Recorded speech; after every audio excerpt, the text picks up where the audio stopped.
Hi everyone, welcome back. So today I wanted to talk about energetic sovereignty.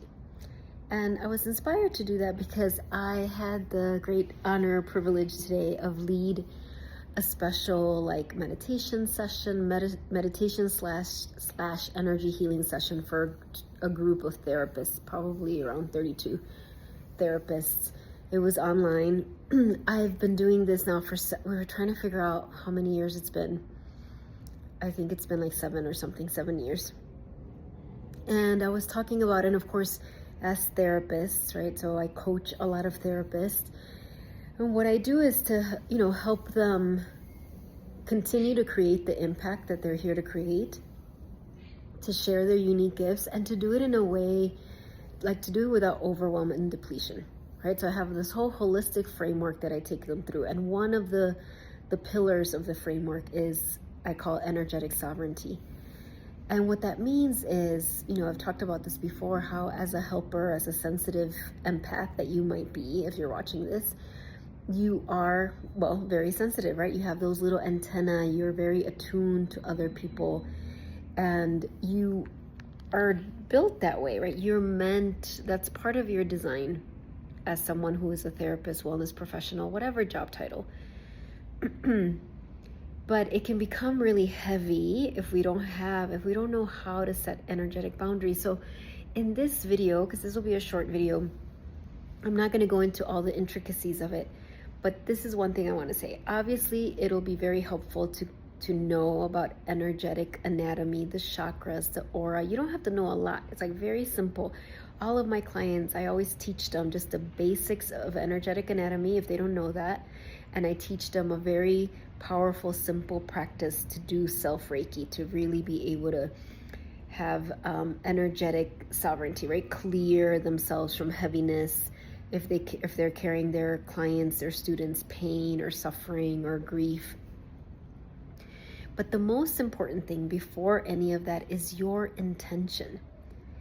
And so just you setting the intention that you want to practice energetic sovereignty.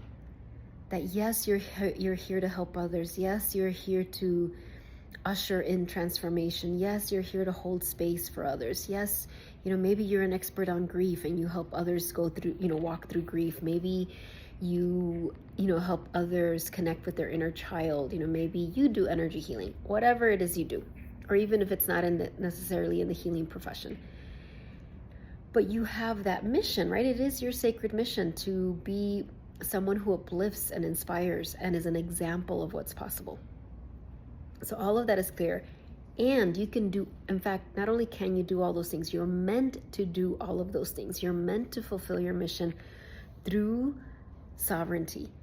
You are not meant to carry people's pain, suffering, and all of the heaviness in your body, in your energetic body.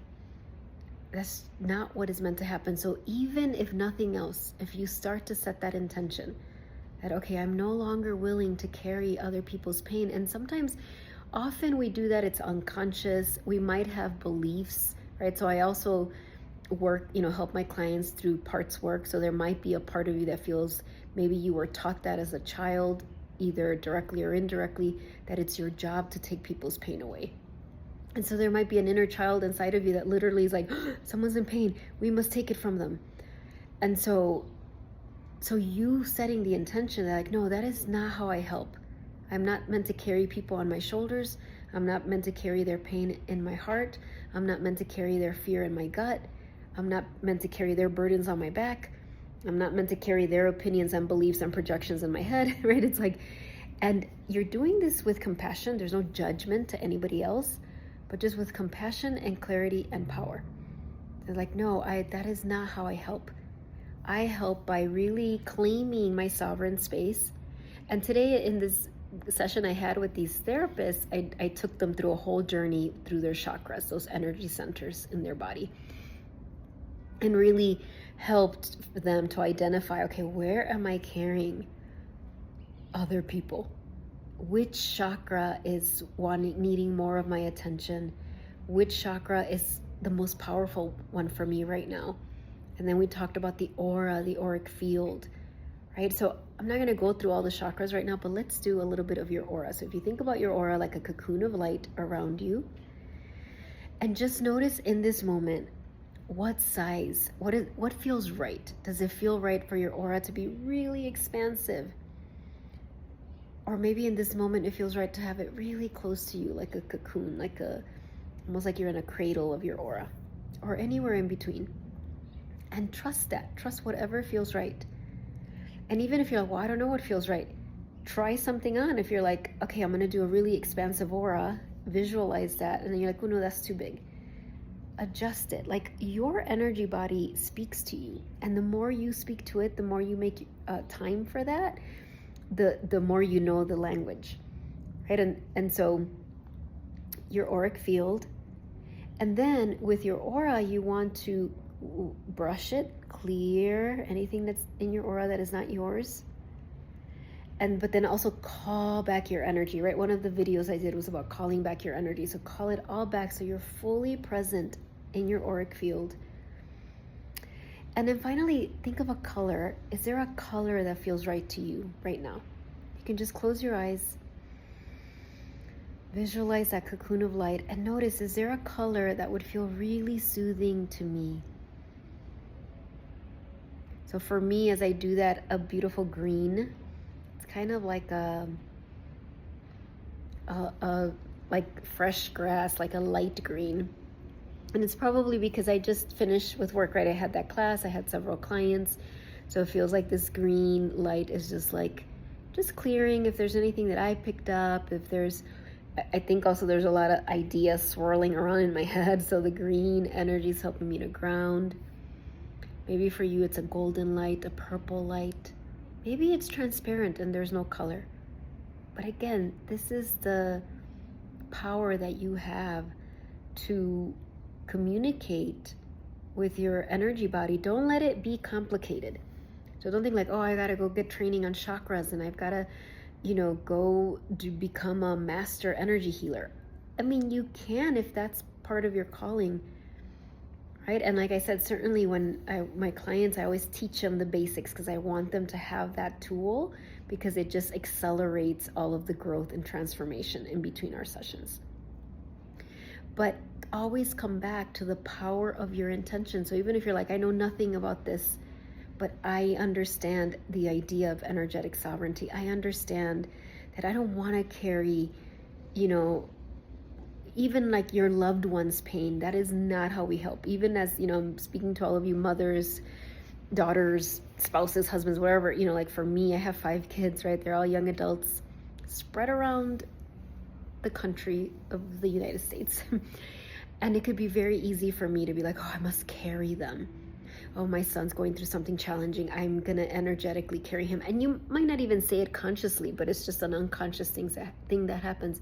But I know actually the way I can help them the most is to not do that.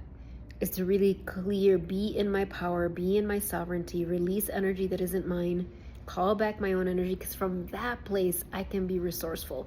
I can access my higher ideas. I can release fatigue. So I'm offering you this, notice if there's anyone in your life that you're holding in your energetic body, and set the intention to let them go. It is not your job. It is not how you're here to help. This is how you create your greatest impact, is to be so filled with your own soul's light that you have the vitality, you have access to those genius ideas, creative solutions, optimism. I mean, there's so much that is available. So I'm going to leave you with that. Thank you so much, and I will see you tomorrow. Oh, I do want to say, I keep forgetting to say this. I have slots. If you want to schedule a sovereignty consult with me, this is a free 1-hour consultation.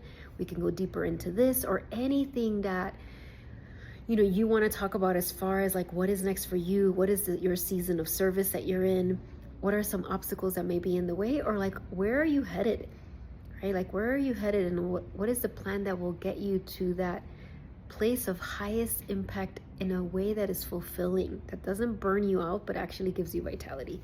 So I'll put the link in the comments section, and if if you look at it and there's not slots that work for you, don't hesitate to reach out. Things open up and I could put you on a waiting list for that. All right, lots of love. Bye.